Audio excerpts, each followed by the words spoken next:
The CBS Radio Mystery Theater presents...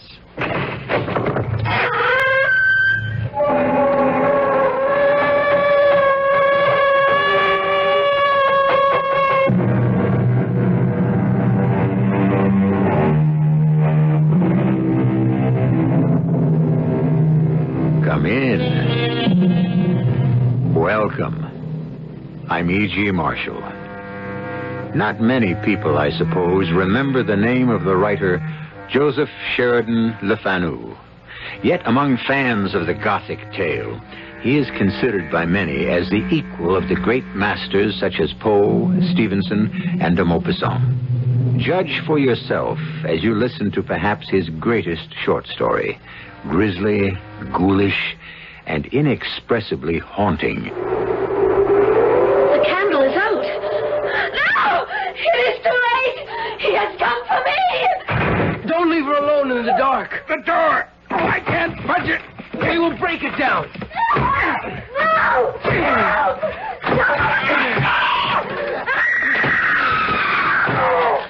She's not in the bed. Hold the lamp higher. She's not in the room. The window. Could she have fallen and jumped? The shutters are closed. The latch still thrown. There. Can you see anything, Shalkin? No, Herr Bookman. The street is empty. The canal is smooth as glass. She's gone. Rose is gone. As if she'd never returned.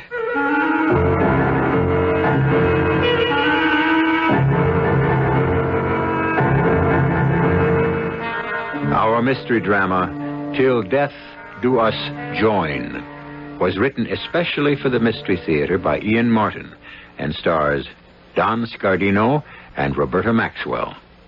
It is sponsored in part by Buick Motor Division and Anheuser-Busch Incorporated, Brewers of Budweiser. I'll be back shortly with Act One.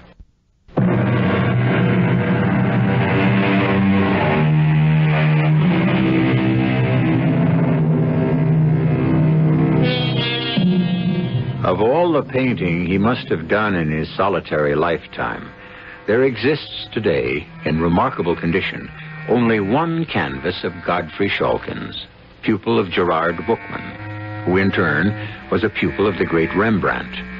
The picture represents a chamber in some antique religious building. Its foreground is occupied by a young woman of startling beauty, her face illuminated by a strange smile, half lovely, half evil. In the background is the shadowy form of a man dressed in the old Flemish fashion, propped up in a coffin, as though in a bed. A fascinating picture, and a chilling one. No one who views it can repress a shudder. Why? On the back of the canvas is a legend, written in cramped longhand by the painter, which may serve to explain why. They think me boorish, rude, and laugh at my slovenly ways and filthy habits. But they buy my pictures, for I am an artist beyond peer. My whole life I have devoted to trying to forget what I once was. The only life I have had is canvas and pigments, and a search for escape in the only fashion I can accomplish it. But once I was young as other men, with a bright future in my chosen profession, full of laughter and joy and madly in love. Oh, there were barriers to overcome, impossible heights to scale, but with the hope and optimism of youth, I knew I could win out. How could I know that a force beyond any human strength would strangle my spirit, twist and deform my soul, and doom me to a lifetime of despair? Rose. Shh. We are alone, beloved?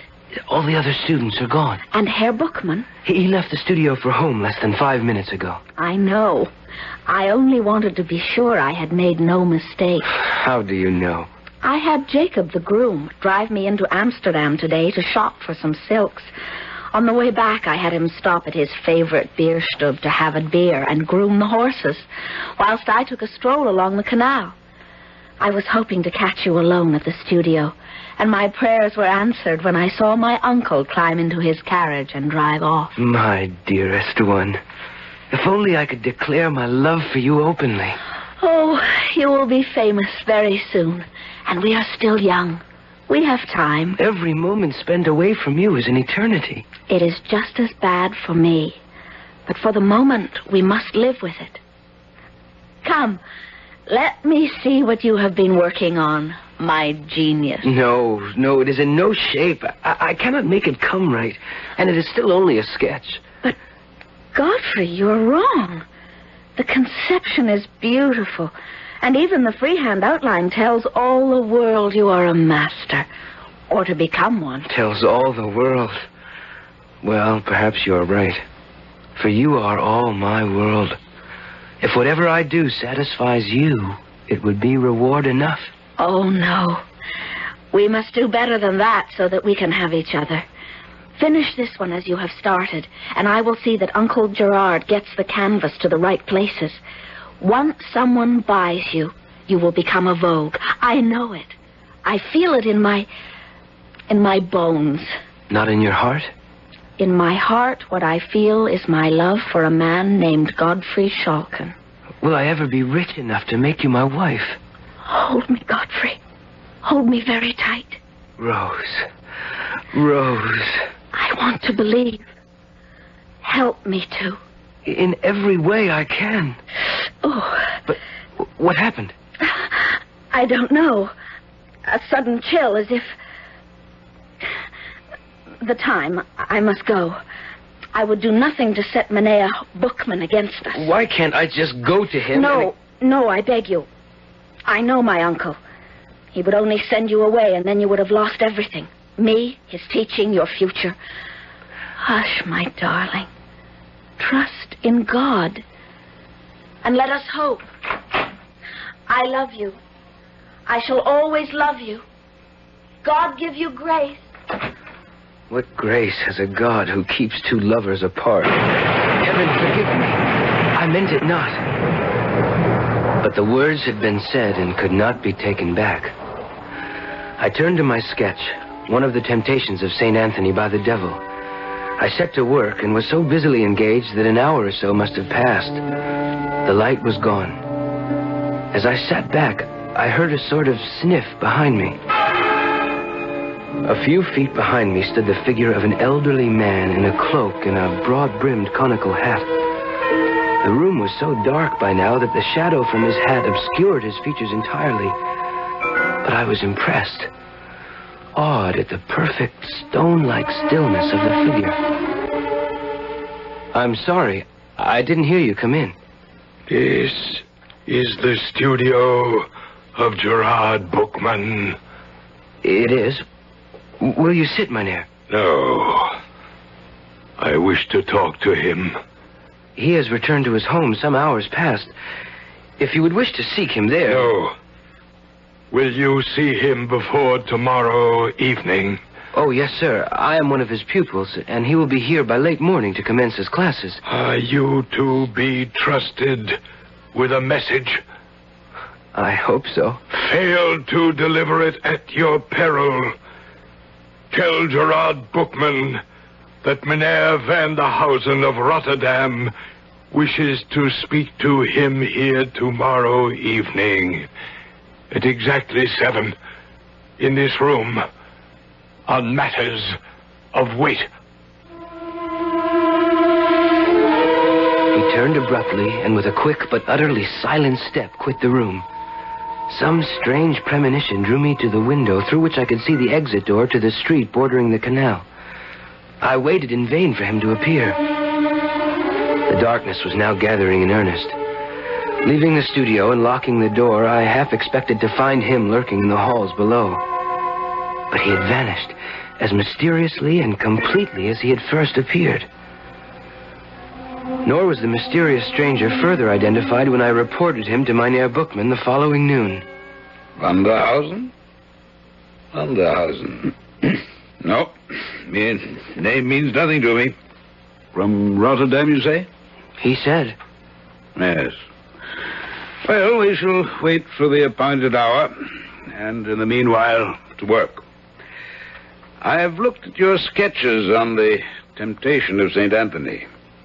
The line, the chiaroscuro, the coloration are acceptable, well done and conceived. But the expressions, well, it's as if St. Anthony were the devil and the devil the saint. What is your conception? Why? Your Honor, I cannot answer. I do not know. Well, the other pupils are arriving. And let's see if your conception can improve during class studies.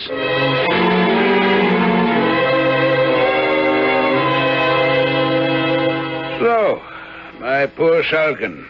The others are all gone, and I had little time for you today. How went the canvas? I don't know, Master. I found it hard to concentrate. And so did I. Let's forget pigment and brushes a while and join me in a glass of brandy. It's been a long, hard day, and I have some strange premonition. This visitor you tell me to expect bears some ill tidings. Well, at all events, let's fortify ourselves against ill chance. Your health. Your health. At 7, you said. He said. Vanderhausen. Never heard of the man. What can he want of me? A portrait? A poor relation to be apprenticed? A collection to be evaluated? Well, you should soon learn. The Stadthouse is sounding the hour. I should leave. No. Stay with me, Godfrey. You're young and strong. And for some reason, I have a foreboding about this mysterious appointment. Well, the clock has ceased. I shall not wait too long for... He seems to be here, sir. Now go. Let him in. By your leave, young sir. You are Gerard Bookman? I am. I have the honor to address Mynheer Vanderhausen of Rotterdam. The same. I understand your worship wished to meet with me, and I'm here, as you see, by your appointment. It is well. Is that a man of trust? Well, he's my prized pupil, of course. Yes. Well, then let him take this box of leather and get the nearest jeweler or goldsmith to value its contents. Why? That I will explain to you alone. But I wish him to return with a certificate of the value of the contents. That is a strange request, Mynheer. May I ask the reason? When we are alone. And I think Jan Spuiten in the next street will still be open. Godfrey, will you gratify the gentleman's wish? Your wish, sir. I will take as little time as I can. I had in my hands a small leather case, about 9 inches square, surprisingly heavy for its size. I was less curious about its contents than the conversation I was about to miss. If I could even have dreamed of its subject and the consequences. But how could I? Instead of clairvoyance, I reacted normally to my master's order and sought the information I had been asked to get. Who is it? Godfrey Schalken, pupil of Master Gerard Bookman. Were it not for your master's good offices and the designs he presents me with, neither God nor the devil would persuade me to open up at this late hour. Well, what is it, young sir? My master bid me bring the contents of this leather case to you for evaluation. That scuffed and crumbling jewel box? What nonsense. Still, by its antiquity, it's curious and challenging. Come in, by all means. The wind makes enemies of my old bones. What is the urgency that prompts this haste? I know not, Mynheer Spuiten. Well, then let me see. Give me the case. Good Lord. What is it? A moment. my loop and my scale so I can examine and weigh. Gold ingots. If they're say true, this is a king's ransom, young man.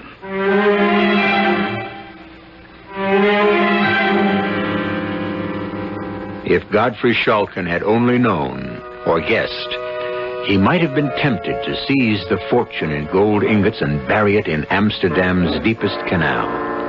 For the contents of that scuffed, scraped case, soiled with age, were to turn his life about and transform him from a young, carefree man to the bitter, hating wretch who painted with the flair of the gods. I'll be back shortly with Act Two.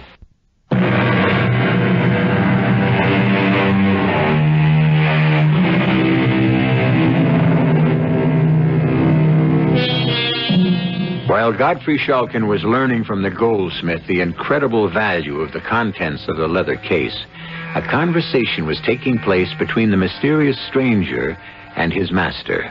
A conversation concerned with the girl he loved, Rose Welderkraust, Bookman's niece. A conversation that established those golden ingots not as a king's ransom, but a queen's. Herr Bookman, I will be free with you. I cannot, by limitations I dare not discuss, tarry with you long. Well, surely I can offer you a drink? No. Some refreshment, food? No. Well, at least let me raise the lights. No. Divest you of your outer garment. No. I can feed the fire more logs to warm you. I have no need of your offers, nor desire of them. I come to make you an offer. Will you come to the fire and sit? I prefer to stand where I am. The shadows suit me well. I don't understand. Some time ago, I saw you in the Church of St. Lawrence in Rotterdam. With you was a young girl of exceptional beauty, whom I later ascertained was your niece. I desire to marry her. Without meeting her, conversing with her, just from one glimpse? That was enough to convince me she was the woman I desire to share my future with. But Rose... If I can satisfy you that I am wealthier than any husband you could ever dream for her, I expect that you, Herr Bookman, will forward my suit with your authority, and I must add that if you are to approve my proposal, it must be here and now, for I can brook no delays. You're extremely arbitrary, Mynheer. I am constrained to be. I offer no apology. I did not ask for one. You might reasonably have. My circumstances are such that I have none to offer. Well, you must be aware that my niece has a will of her own, and may not acquiesce in what we may design for her advantage. The young man I sent out with a packet will return shortly. That will prove the evidence of my wealth and security for your niece's life. I promise you it will be 10 times the fortune she could expect. All of it, in the interest that accrues, shall be hers as long as she lives. Can I be more liberal? Well, if what you tell me is true, of course not. As to my respectability, you must take that for granted, at least for the present. I buy my name and reputation with what you're about to discover about me. My wealth. You must give me a moment to think. I remind you again, my time is limited. I will not pledge myself unnecessarily. But you will if it is necessary, and I consider it so. A testy old gentleman determined to have his own way, eh? Why, those were the very words that you were thinking, I know. You also thought to yourself, all things considered, I'm not justified in declining the offer if the gold involved is satisfactory. Am I correct? You read my mind correctly. Please forgive the intrusion and my abruptness. But we are both men of sense as well as sensibility. Your niece is penniless. I shall make her as rich or richer than a queen. When your young man returns with a valuation, if you don't wish the proposal withdrawn, you must immediately sign this engagement. Enter. Master, I have brought Mynheer Spuyten's valuation of the contents of the case. Give them to Mynheer Vanderhausen. Oh, no. No. Give them to Mynheer Bookman. Yes, sir. Here they are, Master.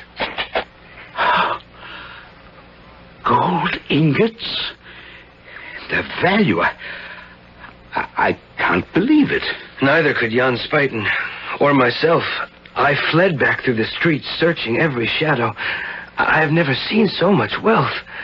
10,000 guilders. A token only. My wealth is limitless. Will you sign the contract now? A moment. My eyes are tired and the light is dim. This youth must witness the contract. Let him read it to you. Will you, Godfrey? Yes, Master. This document represents an irrevocable agreement by Gerard Bookman as guardian at law to give Wilken Vanderhausen the hand of his niece, Rose Velderkaust. Go on, boy, go on. Of his niece, Rose Velderkaust, in marriage within 1 week of the date of this document. In exchange for this covenant, the said Wilken Vanderhausen agrees to provide as a marriage settlement a package of gold ingots. I don't think it's necessary to read the rest. It's only the jargon of advocates. Mynheer Bookman, I have not tried in any way to stint in my offer. Now, are you, for your niece's sake as well as for your own, content? Well, I would dearly like perhaps another day to consider. Not 1 hour. Very well. I'm content. I can scarcely deny my niece her good fortune. Nay, Godfrey? How can I presume to offer an opinion, except that Rose, your Frau Velderkaust, should she not be consulted? A young girl is not the best judge of her future. Rose is my responsibility. Lovely as she is, when could she have such a chance again? Mynheer Vanderhausen, I'm content. It is a bargain. Mm-hmm. Then sign at once, I implore you, for I am weary. Very well. And now, the witness. I can't. I won't. What's this, Godfrey? I've taken you into my studio, supported you, taught you, reared you. How can you refuse me one simple request in return? I can't. Well, surely Rose... There is only one answer, Mynheer Bookman. That young man is as taken with your niece as I am. Very well. Now, would you choose between us? Must we find another witness, or do I take my document and vanish from your life? Godfrey, how can you think of Rose? You, a painter, an artist. You have your own dedication in a field which may leave you penniless for the rest of your life. If you do truly love Rose, how can you deny her this opportunity? I love her more than life itself. I want only her happiness. Then sign. Master, there is Rose herself. Rose is not yet ready to know her own mind. I am her guardian. It's my duty to secure her future. If you love my niece, you'll realize it's in her own best interests. Because I love her, then, I sign. It is well. I will take the contract, and you keep the gold. I shall visit you at your house tomorrow night at 9 o'clock, my good Mynheer Bookman, to meet formally with the object of the contract. Again, stiffly, but with the same rapid movement, the shadowed figure was gone so swiftly I had no time to open the door for him. Again, the same unnamed fear drove me to the window to watch for his exit down below. And again, his movement must have been so rapid that I failed to see him leave and enter the street. Godfrey? Yes, Master. I'm sorry. I didn't know that you'd formed an attachment to my niece. I have no right to. And I'm glad you're sensible of that. A painter, it's an uneasy life of sacrifice and, most of the time, poverty. So I shall hold my peace till the appointment a week from now. And you will join us at dinner. Must I? It will be better for all of us to face and accept the future.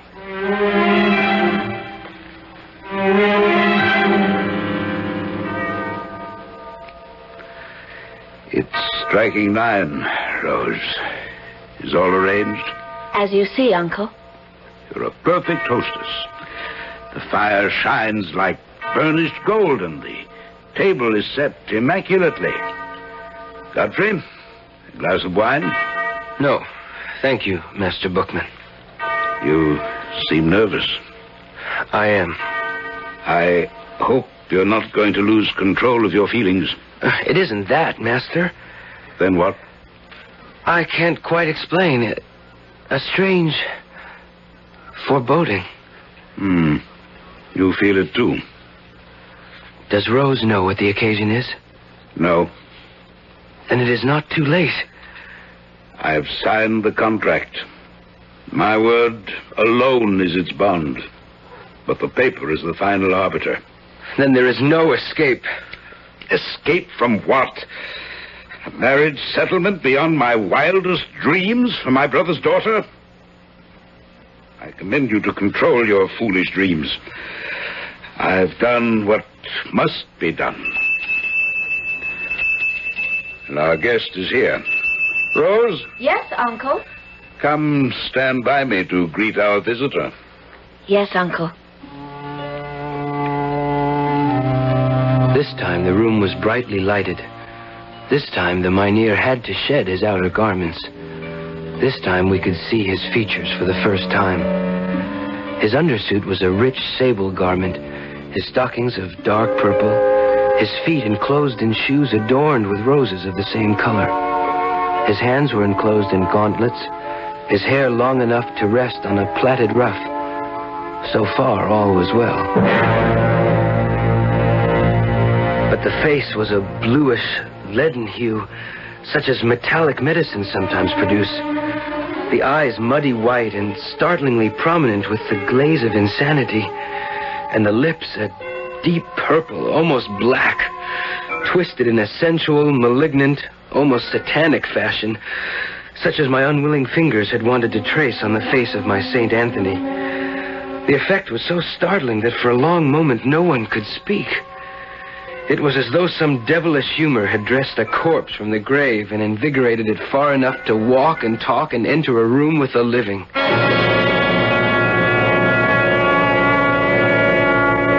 One must admit, of course, that Shulkin could scarcely see his rival, or to be more truthful, the man who had stolen his beloved from him, in the best light. The painter's eye tends to exaggerate, or at least translate the human figure into his own design. And jealousy is a poor measure for judgment. When we return shortly with Act 3, we will be able to make our own assessment of this strange and devious story.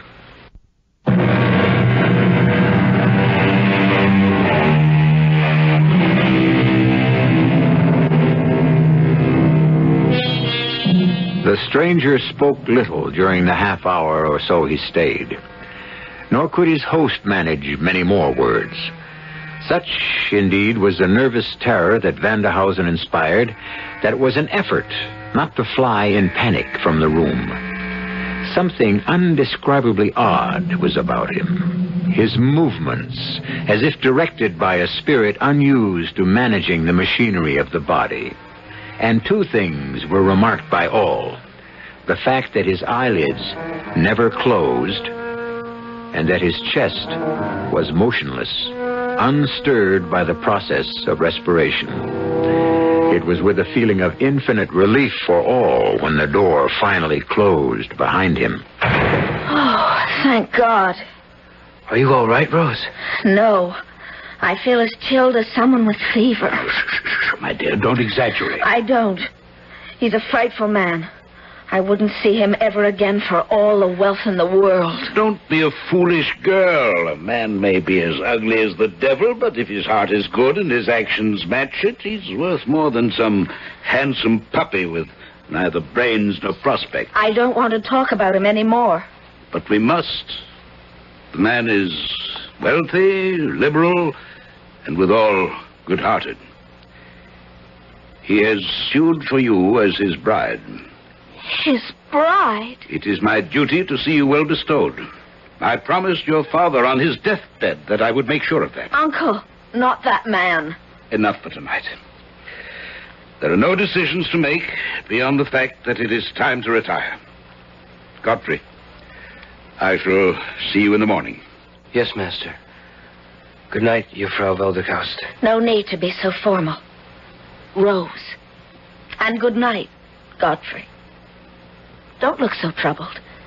Nothing has changed. My walk home will be lighted by that knowledge.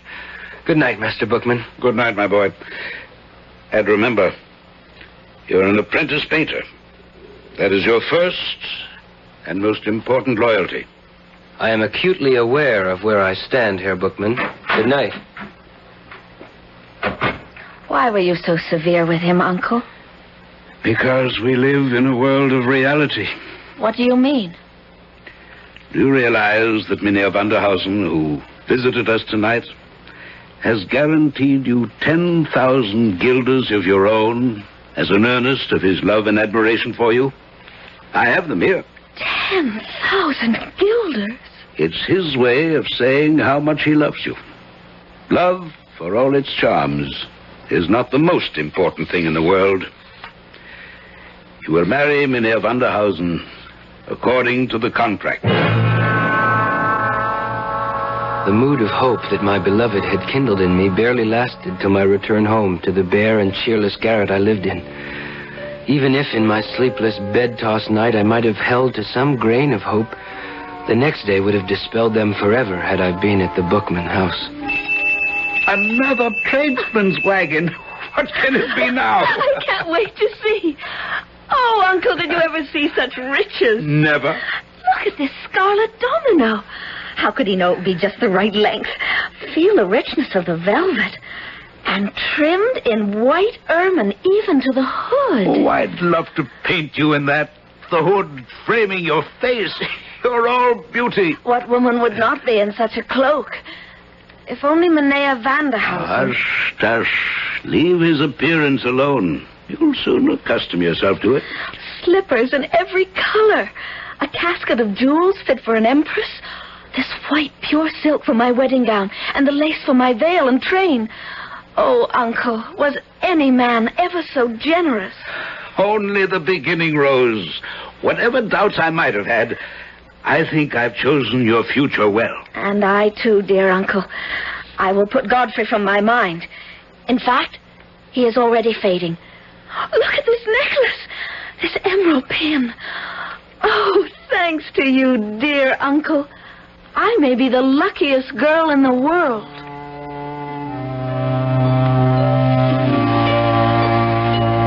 And so, 1 week later, I had to swallow my pride and watch my repulsive rival carry off my beloved Rose in solemn pomp in a carriage and four out of my life to Rotterdam. But I was mistaken.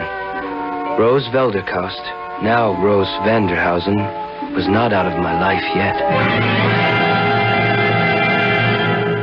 And I brought you home, my boy, to sup with me because I'm worried. And I've no one else to turn to. You may always count on me, Master. In all things, I know. In particular, this one. Contrary to all promises freely exchanged, it's 4 months since I've heard of my niece. Not one word. I'm too old to travel. Will you then be my emissary and take this letter to the Boom Key to inquire after my niece? If you desire me to. I do. You shall stay the night and take the coach for Rotterdam on the morn. I will issue you such funds as you need, and I pray you return post-haste with what word of comfort you can bring me. I will waste no time. I promise you.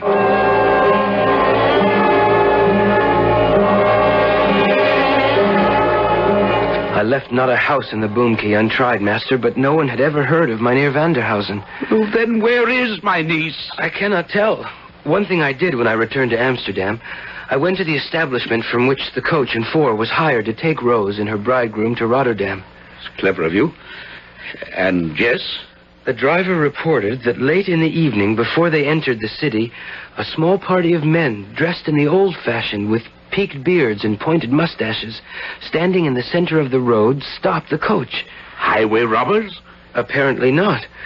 Mynheer Vanderhausen seemed to have expected them, and he handed Rose down from the carriage and into an ornate, hand-carved but ancient litter, which the men lifted and bore off into the night.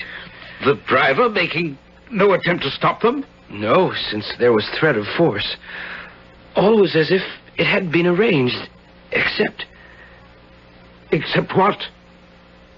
Except that Rose was weeping bitterly. Oh, dear Lord. What have I done? What can I do to reach her or help her? Jacob has already retired. See who that is, boy. At once, master. Rose! Oh. Dearest Rose, what is it? Wine! Wine, quickly, or I am lost. Master, she is distraught. Rose, my dearest, here. Here, drink. No food. Please, God, at once, or I perish. I'll cut some meat. Give it all to me. Send for a priest with all haste. Or in spite of all, I am not safe until he comes. Send for him speedily, or I am lost forever. The dead and the living can never be one. God has forbid it. Up the stairs, quickly, Father. She is in terrible straits. Help me! Forgive me! No! He's here. Godfrey, draw your sword. Protect me! Where, Rose? Where? There, in the anteroom with you and the priest. Stand aside, Father. Hold the lamp high. Let me see in the shadows. Go down, I beg you. Do not leave my bedside. Only to bring you the priest. Don't be afraid. Father Dowsell, myself, and Godfrey are only a few steps from your bed. Oh, God, help me, whom I have no right to ask. The candle is out. It is too late. He has come for me. Don't leave her alone in there. The door. I can't budge it. We will break it down. No, Godfrey! She's not in the bed. Hold the lamp higher. She's not in the room. The window. Could she have jumped or fallen? They're shut fast. The latch is still thrown. There. Can you see anything? The street is empty. The canal is smooth as glass. She's gone. Rose is gone. As if she'd never returned. The days that followed are shady and insubstantial in my mind. Half crazed with grief, and at Herr Bookman's remorseful request, I returned to Rotterdam, to the chapel of St. Anthony, where Vanderhausen had first seen Rose. It was after evening vespers, and I was travel-worn and soul-weary. When the worshippers left, I remained alone in the church, and I must have fallen asleep. I was awakened by a soft touch on my shoulder, and awakened to see Rose. Rose. I want you to forget me, Godfrey, and know that I am content and free from sin at last. Come with me. She led me by the hand, a lamp in her hand, down a flight of steps into the vaults below. The music faded, and there was only the sound of our footsteps echoing on the stone. Where are you taking me? To where I have found rest. Enter.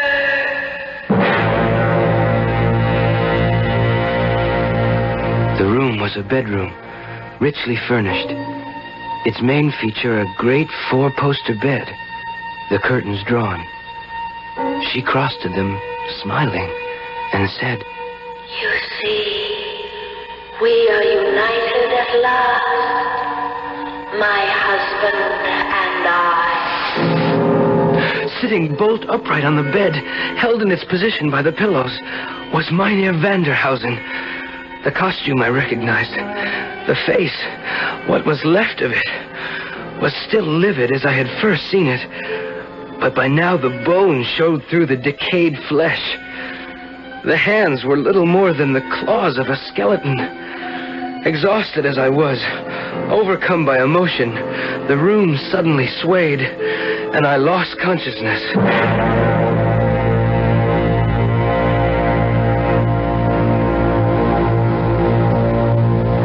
I was found the following morning by the sexton. The room in which I lay was the same, except that all the furnishings were gone, save one. In the place of the four-poster bed was nothing but a large and ornate coffin. I rubbed the dust from the nameplate, which read, Mynheer Winkel Vanderhausen, 1606 to 1669. The man had been dead long before Rose Velderkaust or myself were born. Her uncle and I allowed her to marry herself to a corpse.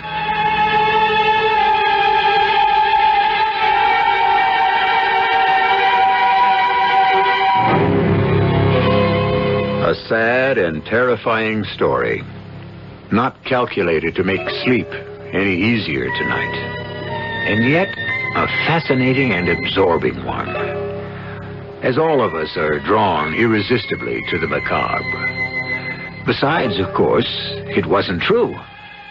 Or was it? To Godfrey Schalken's dying day, it was for him. So, who is to say that it couldn't have happened? Not I. As I said in the beginning, you make your own judgment. I'll be back shortly.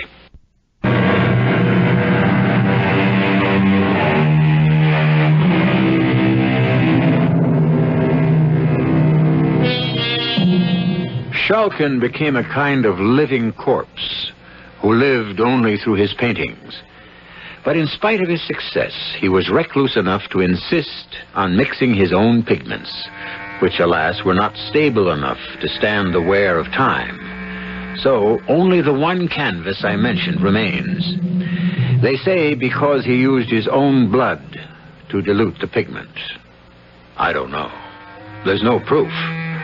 It's just a part of the legend. Our cast included Don Scardino, Roberta Maxwell, Guy Sorel, and Arnold Moss. The entire production was under the direction of Himan Brown. And now, a preview of our next tale. Marvelous how you can get around when you've got no body, isn't it? See him? Little white dog, curly tail. Oh, silly little thing. And see that big blue station wagon? It's going to hit him. No! I've got him. Got him, Cynthia. I've saved him. He'll probably get run over anyhow one of these days. No, he won't. No, he won't. I'm going to keep my eye on him. What about all the others? Them too. And cats and people and everybody. Oh, Cynthia, why did it take me so long to find out what I was born to do? I could have spent my whole life doing this. Cynthia, my afterlife is going to be 100 times more exciting than my life ever was. Radio Mystery Theater was sponsored in part by Anheuser-Busch Incorporated, Brewers of Budweiser, and Buick Motor Division. This is E.G. Marshall inviting you to return to our Mystery Theater for another adventure in the macabre. Until next time, pleasant dreams.